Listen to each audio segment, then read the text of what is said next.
Assalamualaikum warahmatullahi wabarakatuh. Tuan-tuan dan puan-puan, beberapa hari lepas viral video Zainul Asri menerangkan bahawa roh boleh berpindah-pindah jasad, boleh berpindah-pindah tubuh badan.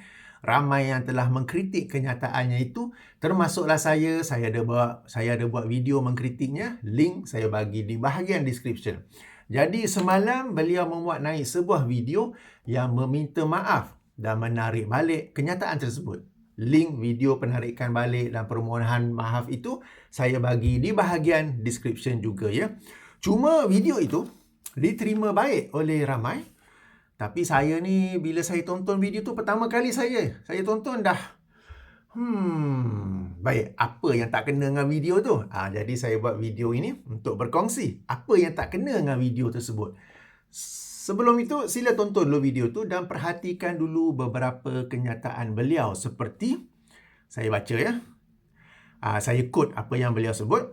Okay, berkata Zainul Asri, saya tarik balik kenyataan itu dengan saya kata, saya pun tak tahu. Kedua, sebenarnya bukan kenyataan saya. Saya nakalkan daripada guru saya, itu saja. Ketiga, saya minta maaf kerana meresahkan umat Islam. Ya. Itu 3 poin pertama. Sila rujuk keseluruhan video. Tak apa, tak panjang pun. 4 minit lebih sahaja. Tuan-tuan dan puan-puan. Jadi apa yang tak kena dengan video itu? Apa yang tak kena dengan tarik balik dan permohonan maaf? Pertama, satu sikap yang sangat tak bagus. Yang ini put the blame on somebody else. Letakkan beban kesalahan itu di bahu orang lain. Yang ini apa yang dilakukan oleh Zainul Asri, dia letakkan beban kesalahan pada gurunya. Dan tak boleh nak buat apa sebab beliau sendiri berkata dalam video tu, gurunya itu sudah pun meninggal dunia. Okey? Ini satu sikap simplistik untuk menyelamatkan diri daripada kesalahan yang telah dilakukan.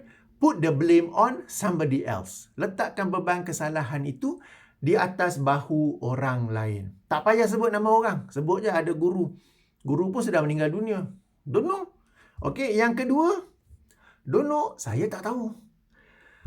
Yang ini saya pelik betul. Yang guru tadi tu pun muskil lah juga kan. Pertama, betul ke ada guru? Yang kedua, guru tu Muslim ke? Sebab akidah ataupun keyakinan roh ni boleh berpindah-pindah jasad adalah daripada agama lain. Jadi, betul ke guru tu wujud? Dan kedua, guru tu Muslim ke? Kan? Okey. Kemudian, kenyataan pula, saya tak tahu. Anda, wahai Zainul Asri, yang dinobatkan sebagai Tuan Guru. Okay, Tuan Guru dinobatkan sebagai Syekh. Anda tak boleh semak ke apa yang anda nakal daripada Tuan Guru, daripada guru anda? Anda main copy and paste saja ke? Tak ada kemampuan ke? Tak ada kerajinan ke untuk semak? Boleh sampaikan begitu saja? Tuan-tuan dan puan-puan, perkara ini, kalau dalam bidang lain, tak boleh. Kita tak boleh main cakap je. Baik dalam bidang aviation ke, dalam bidang perubatan ke, dalam bidang farmasi ke, dalam bidang law, dalam bidang engineering, dalam bidang arkitek, guru ke apa. Tak boleh main cakap je. Dalam perkara yang melibatkan orang ramai, sebarkanlah media sosial. Kemudian bila terbukti salah, oh saya hanya nakal je, saya pun tak tahu. Tuan-tuan dan puan, daripada dua perkara ni, yang ini meletakkan beban kesalahan kata orang lain, saya sendiri tak tahu. Kita mesti ada sikap bertegas dalam perkara ni. We cannot accept this. Why? Sebab ia akan menjadi satu jalan mudah untuk orang-orang yang memakai pakaian agama untuk menyelamatkan dirinya apabila dia buat salah. Sebelum ni pun ada juga seorang tu di Kelantan, bukan semua, seorang tu, yang dia pun cakap banyak mengapu, baca hadis palsu apa semua. Bila orang kritik, bila orang soal, alasan dia sama. Hamba, dia logat Kelantan lah, saya tak tahu kan. Tapi hamba hanya nakal je daripada alim ulama, dari kitab-kitab. Hamba pun tak tahu, hamba nakal je. Amboi, senangnya nak melepaskan diri. Jadi tuan-tuan dan puan-puan, kita perlu bertegas. We must say no. Kita mesti berkata tidak. Jika kita biarkan saja dan kita menerimanya dengan baik, ia akan menjadi satu contoh. It will be an example sehingga agamawan-agamawan lain pun yang membuat, yang cakap suka hati je, Kemudian bila terbukti salah, akan menyelamatkan dirinya. Akan menyelamatkan dirinya daripada kesalahan itu dengan dua alasan ni. Saya hanya nakal je, saya pun tak tahu. So, kita tak boleh terima alasan seperti ini. Orang agama mestilah bertanggungjawab atas apa yang mereka sampaikan. Jika mereka buat salah, mereka kena kata, saya salah, saya minta maaf.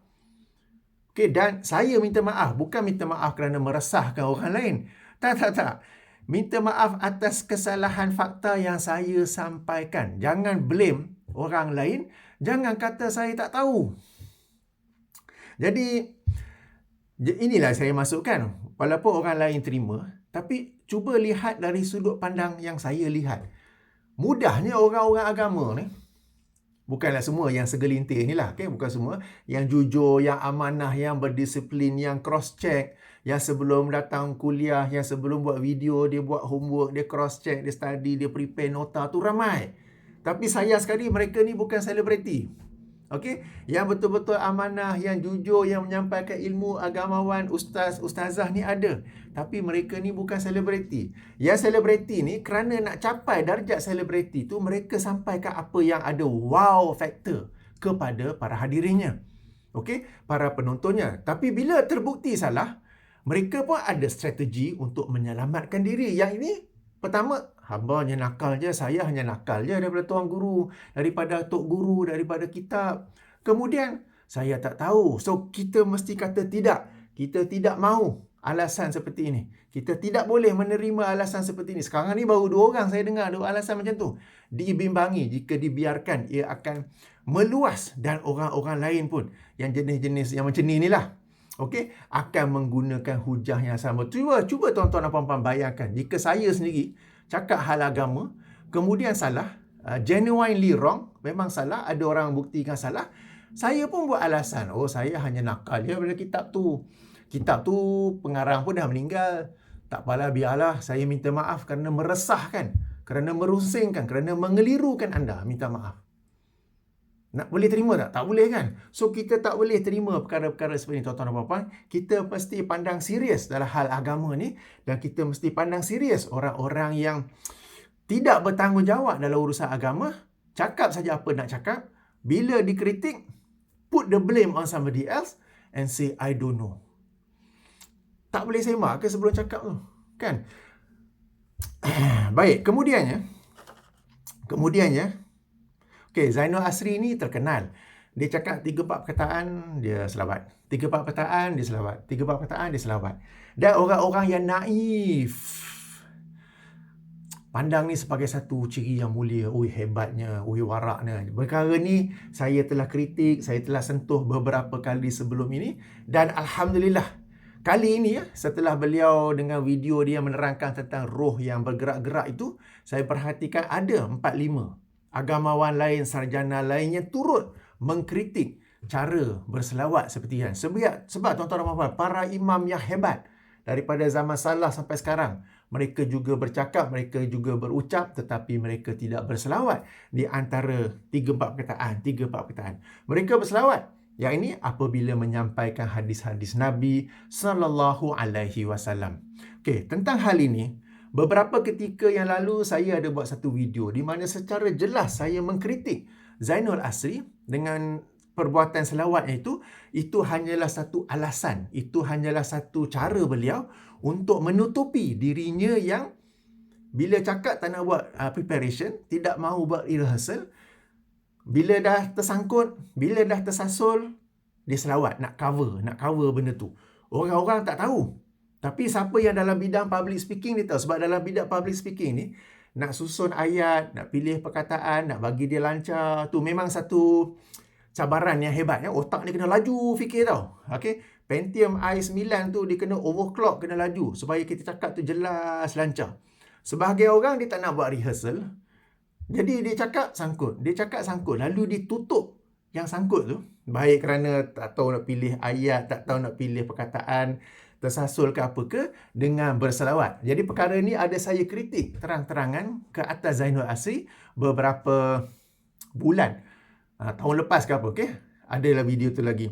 Dan ramai yang mengkritik saya balik. Ish, tak baik kata sedemikian. Ish, tak baik berkata sedemikian, ya. Jadi video kali ini terbukti benar apa yang saya kata. Terbukti macam mana pula tu? Okey, cuba dengar balik video tersebut. Perhatikan bahawa Zainul Asri menyebut perkataan Rasulullah 3 kali. Beliau menyebut perkataan Rasulullah paling kurang saya hitung 3 kali. Dan setiap satu tu beliau tidak berselawat setelah menyebut Rasulullah. Tapi selawat tu banyak. Dalam seluruh 4 minit lebih video tersebut, selawatnya banyak. 3-4 perkataan selawat. 3-4 perkataan selawat. Tapi bila sebut perkataan Rasulullah, beliau tidak berselawat. Perhatikan balik, perhatikan. Bezakan dengan orang-orang lain, sebut nama Rasulullah je, lazimnya bila baca hadis apakah, mereka berselawat. Sebut je Rasulullah sallallahu alaihi wasallam. Sebut je Rasulullah sallallahu alaihi wasallam. Sebut je Nabi sallallahu alaihi wasallam. Tapi Zainul Asri sebut Rasulullah, tak selawat. Okeylah, mungkin kali pertama terlupa. Kali kedua, tapi sampai 3 kali, dia tak selawat. Tapi sambil dia duduk cakap tu, 3-4 perkataan dia selawat. 3 perkataan selawat. Jadi ini yang saya masukkan. Dia selawat. Bukan kerana dia sayang pada Rasulullah. Dia selawat kerana sambil cakap tu disangkut. Ayat tu nak sambung macam mana? Perkataan macam mana disangkut. Lalu dia tutup sangkut tu dengan berselawat. Dan video ini menjadi bukti apa yang saya sebut beberapa bulan yang lepas. Nanti saya cari balik video tu. Saya bagi link di bahagian description dia, di mana terang-terangan saya mengkritik sikap Zainul Asri yang menggunakan selawat untuk menutupi dirinya yang tak mau buat rehearsal. Sebab nak public speaking ni penting rehearsal. Ataupun you kena biasakan dirilah. Okay. Okay, nanti saya cari balik video tu, saya bagi link di bahagian description dia, di mana saya mengkritik dan orang mengkritik saya balik. Dia tak patut berkata Zainul Asri macam tu. Kan, jadi dalam video yang terbaru beliau ini, yang beliau minta maaf dan menarik balik itu, terbukti bahawa beliau berselawat bukan kerana Rasulullah, tapi nak menutup dirinya sendiri yang bila bercakap tidak lancar. Okey, jadi tuan-tuan dan puan-puan, itu sampingan lah. Tapi poin penting ialah we cannot accept this. We must say no from now, or else it will be the norm. Or else these people who wear serban, who wear the uniform, the dressing of a religious person, will make use of it as an escape, the way to escape from the wrongs that they make. They will say whatever they want to say. When we say what you say is wrong, it is against the Quran and the Sunnah. Or they will say, oh, I don't know, I just quote from so and so book. I just quote from so and so scholar. Or from my own teacher. And that teacher has died. Don't know. I myself, I don't know. Kita mesti berkata no daripada sekarang. Tak boleh menerima perkara seperti ini. Kalau salah, kata salah, saya bertanggungjawab atas kenyataan itu, saya bertarik balik. Bukan salah guru, bukan salah apa-apa ke, saya tak tahu. Dan saya minta maaf kerana menyampaikan perkara yang tidak berdasarkan kepada Al-Quran Sunnah. Bukan minta maaf kerana meresahkan orang yang menonton, orang yang mendengar. Tak. Saya minta maaf atas kesalahan saya sendiri. Take responsibility.